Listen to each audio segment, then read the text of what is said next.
Welcome back हो गया आपका वंस अगेन। अभी हम जो वीडियो वॉच करने जा रहे हैं, ये वीडियो है Chandrayaan 3 was 173 kilometre away from earth. Chandrayaan 3 173 kilometre ज़मीन से दूर था, तो ये हुआ इसरो इन स्पेस। तो जल्दी से चलते हैं और देखते हैं कि ये 42 सेकंड्स का जो तहलका है वो जानते हैं। तो काफ़ी इंटरेस्टिंग सा वीडियो होने वाला है, लेटेस्ट वीडियो है, अभी आया है थोड़ी देर पहले। तो चलते हैं, वॉच करते हैं वीडियो को और फिर उसके ऊपर हम रिएक्शन करते हैं। So yes, let's start the video.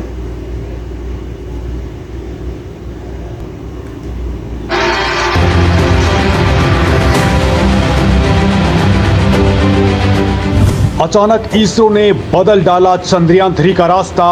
धरती से 170 किलोमीटर दूरी पर चल रहा था चंद्रयान 3। इसरो वैज्ञानिकों ने चलाए इंजन। अब 220 किलोमीटर पर हुआ बड़ा खेल। चंद्रयान 3 पर वैज्ञानिकों ने दी बड़ी खबर। सुनकर अंतरिक्ष वैज्ञानिक छोड़िए, भारतीय हुए बाग-बाग। दोस्तों, इसरो के स्पेसक्राफ्ट चंद्रयान 3 पर एक और जाबड़ न्यूज सामने आई है। इसरो ने अचानक से भारत के चंद्रयान 3 के इंजन को स्टार्ट किया है और दोस्तों इसके बाद इसरो के नाम एक और कामयाबी जुड़ चुकी है। बड़ी बात तो यह है दोस्तों कि चंद्रयान 3 ने अब पूरी दुनिया के स्पेस मार्केट में आग लगा करके रख दी है, क्योंकि एक के बाद एक बड़ी कामयाबी को जानकर अब एक साथ 4 ऐसी न्यूज सामने आई हैं जिनको सुनकर के आपको भी लगेगा कि इसरो ने असल में क्या खेल किया है। और दोस्तों, इस उड़ान से इसरो अब कैसे भारत को स्पेस की महाशक्ति बनाने जा रहा है, दोस्तों ये बातें मैं आपको बताने वाला हूं इस वीडियो के अंदर। लेकिन उससे पहले आप जान लीजिए कि इसरो वैज्ञानिकों ने आखिर इसरो के इंजन के साथ में क्या कुछ किया है, क्यों इसे चलाया है और इसकी वजह से क्यों नासा लगातार भारत के इस मिशन पर अपनी मॉनिटरिंग कर रहा है। वो क्यों चाहता है कि इसरो का मिशन किसी भी तरह से कामयाब हो जाए। तो दोस्तों, सबसे पहले तो मैं आपको जो बात है वो बता देता हूं इसरो के करंट पोजीशन को लेकर के। इसरो वैज्ञानिकों ने एक बड़ी खबर देते हुए बताया है कि टीम ने चंद्रयान 3 की दूसरी ऑर्बिट मैन्युवरिंग को सफलतापूर्वक पूरा कर लिया है। दोस्तों, इस वक्त हमारा चंद्रयान 3 धरती के चारों ओर अंडाकार कक्षा में गोल गोल चक्कर लगा रहा है, जिसमें कभी तो चंद्रयान धरती के बेहद करीब आ रहा है तो कभी बहुत दूरी पर चला जाता है। अब धरती के नजदीक यानी कि कम दूरी को पेरिजी और धरती से लंबी दूरी को एपोजी कहा जाता है। लॉन्चिंग के बाद चंद्रयान 3 को 173 किलोमीटर पेरिजी और 36,500 किलोमीटर की एपोजी वाली अंडाकार कक्षा में डाला गया था, जिसके बाद दोस्तों पहले ऑर्बिट मैन्युवरिंग में धरती के ऑर्बिट में लंबी दूरी यानी कि एपोजी को 36,500 किलोमीटर से बढ़ा करके 41,762 किलोमीटर कर दिया गया। जिसके बाद अब दूसरी मैन्युवरिंग में पास की दूरी यानी पेरिजी को 173 किलोमीटर से बढ़ा करके 220 किलोमीटर कर दिया गया है। यानी दोस्तों, पहले जो चंद्रयान 173 किलोमीटर की पेरिजी यानी कि धरती से निकट दूरी और 31,650 किलोमीटर की एपोजी, यानी दोस्तों जो चंद्रयान पहले धरती के नजदीक था अब वो काफी दूरी पर जा चुका है।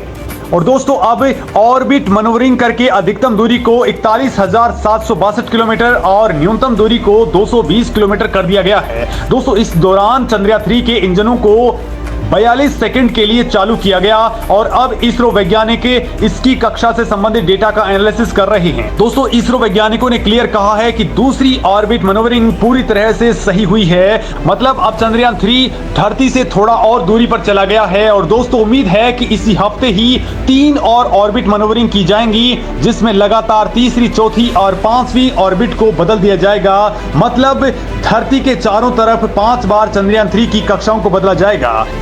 और दोस्तों इसी की वजह से 31 जुलाई 2023 को चंद्रयान 3 धरती से 10 गुना ज्यादा दूर जा चुका होगा। इसरो वैज्ञानिक एपोजी में लगातार बदलाव करके इसकी दूरी को बढ़ाते रहेंगे, तब तक बढ़ाते रहेंगे जब तक कि ये धरती से करीब 1 लाख किलोमीटर दूर नहीं हो जाती है। और दोस्तों यहां पहुंचने के बाद वैज्ञानिक एक सिंगल शॉट मारेंगे जिससे चंद्रयान 3 को ट्रांस लूनर इंसर्जन में भेज दिया जाएगा। मतलब दोस्तों इसे चंद्रमा के लिए तय लंबी दूरी वाले सोलर ऑर्बिट में भेज दिया जाएगा और उसी दौरान 5 दिन लंबे ऑर्बिट में यात्रा करने के बाद 5 या फिर 6 अगस्त को Chandrayaan 3 lunar orbit insertion stage में चला जाएगा और इसके बाद चंद्रयान 3 के प्रोपल्शन मॉड्यूल को एक्टिवेट किया जाएगा ताकि इसे और ज्यादा नजदीक धकेला जा सके, या ठीक से कहें तो इसका इंजन स्टार्ट किया जाएगा जो फाइनली इसे चंद्रमा की 100 किलोमीटर वाली कक्षा में पहुंचा देगा। यहां पर दोस्तों 17 अगस्त को प्रोपल्शन सिस्टम चंद्रयान 3 के लैंडर और रोवर से अलग हो जाएगा। प्रोपल्शन मॉड्यूल के अलग होने के बाद लैंडर को चंद्रमा की 100 ×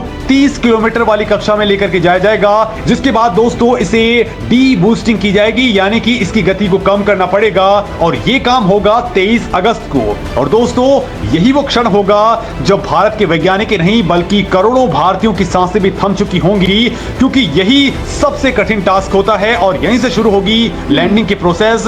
हालांकि दोस्तों इस बार विक्रम लैंडर के चारों पैरों को काफी ताकतवर बनाया गया है, नए सेंसर्स लगाए गए हैं, नए सोलर पैनल लगाए गए हैं और सॉफ्टवेयर को बहुत ज्यादा उम्दा बना दिया गया है।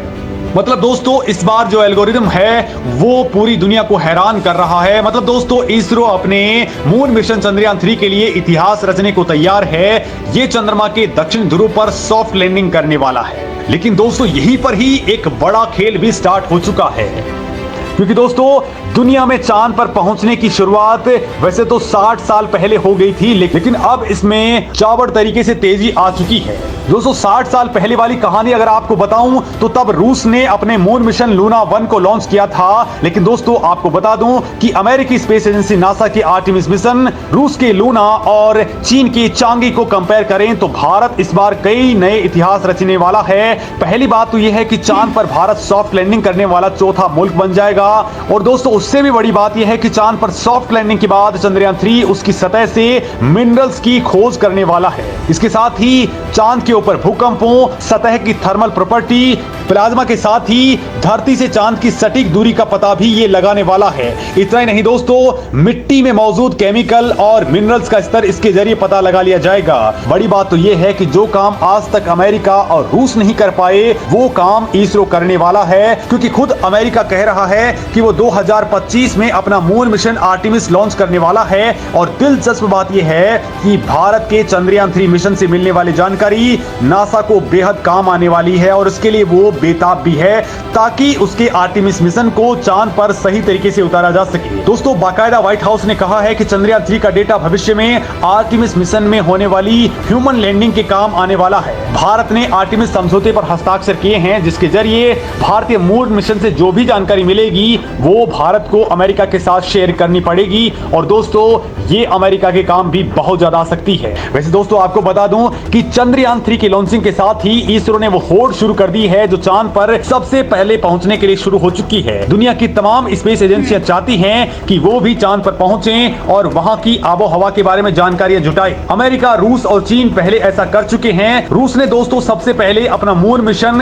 1959 के अंदर लॉन्च कर दिया था, जब उसने लूना 1 को अंतरिक्ष के अंदर भेजा था। दोस्तों रूस ने अपना आखिरी मून मिशन लूना 24 को 1976 में लॉन्च किया था। इस मिशन के जरिए वैज्ञानिकों ने चांद से 170 ग्राम मिट्टी जुटाई थी और अब रूस अपना लूना 25 मिशन लॉन्च करने वाला है। रूस अगस्त के मध्य में इसे लॉन्च कर सकता है। दोस्तों स्पेस एजेंसी रोसकॉस्मोस के मुताबिक लूना 25 को सोयूज रॉकेट से लॉन्च किया जाएगा। तो वहीं दोस्तों अमेरिका की बात करें तो चांद के लिए अमेरिका ने अपने सबसे पहले सर्वेयर अभियान चलाया था, जिसके जरिए 7 मानव रहित विमान इसके जरिए भेजे गए। चंद्रमा पर सॉफ्ट लैंडिंग के बाद वहां पर मिट्टी के नमूने जुटाए गए और उसके बाद में अमेरिका ने अपने अपोलो 11 मिशन के जरिए पहली बार चांद पर अंतरिक्ष यात्रियों को उतारा। तो वही चीन की बात करें तो चीन ने अपने मून मिशन चांगी 4 को 2019 में लॉन्च किया था, जो सफल रहा। और उसके बाद में उसने 2020 के अंदर चांगी 5 को वहां पर उतारा, जो नमूने लेकर के धरती पर वापस लौटा था। और दोस्तों अब चंद्रयान 3 की सफलता से भारत भी इस सूची में शामिल हो जाएगा। दोस्तों चंद्रयान 3 के तुरंत बाद रूस के अलावा 3 और मिशन हैं जो अभी लॉन्च होने वाले हैं, जिसमें सबसे खास है जापान की स्पेस एजेंसी जाक्सा का स्लिम मिशन। जाक्सा की ओर से smart lander for investigating moon यानी कि स्लीम को चांद पर भेजा जाएगा। ये मिशन 26 अगस्त से 15 सितंबर के बीच में लॉन्च होना है। जापान की ओर से इस मिशन में एक्सरे इमेजिंग और स्पेक्ट्रोस्कोपी को चांद पर भेजा जाएगा। तो वहीं दोस्तों टेक्सास बेस्ड निजी कंपनी इंट्यूसिव मशीन भी अपना मून मिशन IM-1 लॉन्च करने वाली है। कंपनी ने अपने लैंडर का नाम नोवा सी रखा है। ये फाल्कन 9 रॉकेट के जरिए उड़ान भरेगा। कंपनी का यान अपने साथ कई दूसरी कंपनियों के पेलोड भी लेके जाने वाला है। तो वहीं एक और निजी स्पेस कंपनी एस्ट्रोबोटिक इसी साल के अंत तक पेरेग्रीन M1 लॉन्च करने वाली है। यानी दोस्तों चांद के ऊपर अब लगातार मिशन लॉन्च होने वाले हैं। इस मामले में आपका क्या कहना है कमेंट करके जरूर बताएं।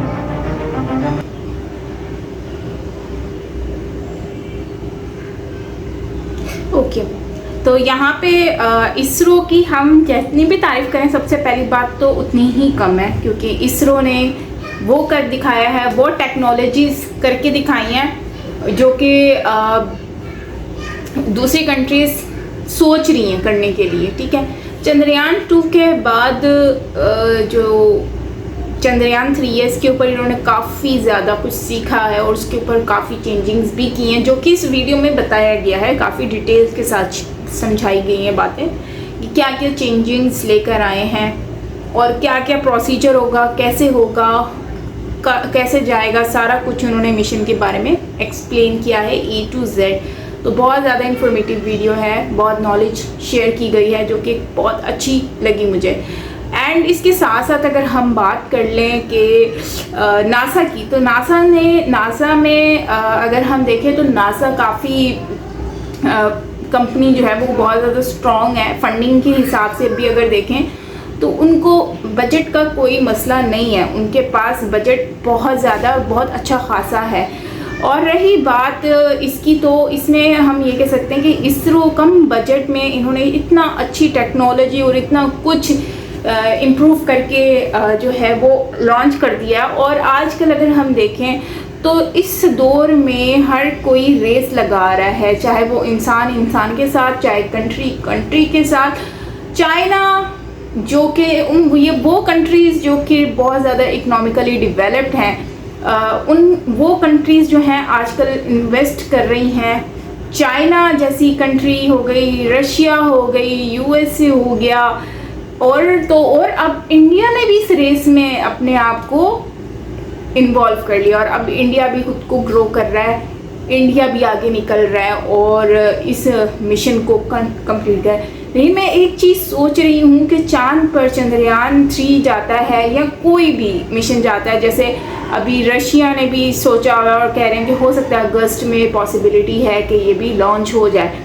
उसके साथ साथ अगर हम देखें तो और भी बहुत सारी कंट्रीज़ हैं, जैसे जापान का इन्होंने बताया, तो ये सब लॉन्च कर रहे हैं। तो चांद में पॉल्यूशन नहीं होगा क्या, चांद की रोशनी में कोई इफ़ेक्ट तो नहीं आएगा? ये मैं आप लोगों पे क्वेश्चन छोड़ रही हूँ, या आप मुझे नीचे कमेंट सेक्शन में बताइएगा। तो क्या इससे चांद को तो इफ़ेक्ट होगा, जाहिर सी बात है। आप कहीं पर भी कुछ भी करते हो तो पॉल्यूशन तो होता है ना? तो ये चीज़ तो है। बाकी रही बात बहुत जिसने भी इसके ऊपर वर्क किया है, भाई दिमाग है, सीरियसली। हम उड़ नहीं सकते, लोग आसमानों पे चांद पे पहुंच चुके हैं, चांद पे कोई कैसे पहुंच सकता है? मैं तो यही सोचती हूँ। और मैं ये कह रही हूँ कि चांद पे जो लोग चले जाते हैं तो क्या चांद पे लोग रहेंगे कैसे? मैंने तो सुना वहाँ पे लोगों ने प्लॉट्स लिए हुए, तो चांद पे लोग रहेंगे कैसे? ये तो बात मुझे आज तक समझ नहीं आई है। अगर रहेंगे तो फिर वापस कैसे आएंगे, यहाँ पर ट्रैवल कैसे करेंगे? मतलब मुश्किल ही लग रहा है। ये तो मुझे वैसे ही लग रहा है जैसे वो टाइटैनिक देखने पानी के अंदर गए थे, उसके बाद फिर वापस आए ही नहीं। तो मुझे तो ऐसे लग रहा है। और फिर ये वो जगह है जहाँ पर कोई हेल्प भी करने वाला नहीं है आपकी। तो फ्रेंड्स खैर आप लोग मुझे ज़रूर बताइएगा जो मैंने आपसे क्वेश्चन किया है। बाकी मिलते हैं नेक्स्ट वीडियो के साथ। फ्रेंड्स अपना बहुत सारा ख्याल रखिएगा। मिशन कंप्लीट होगा चंद्रयान 3 का, मुझे उम्मीद है। तो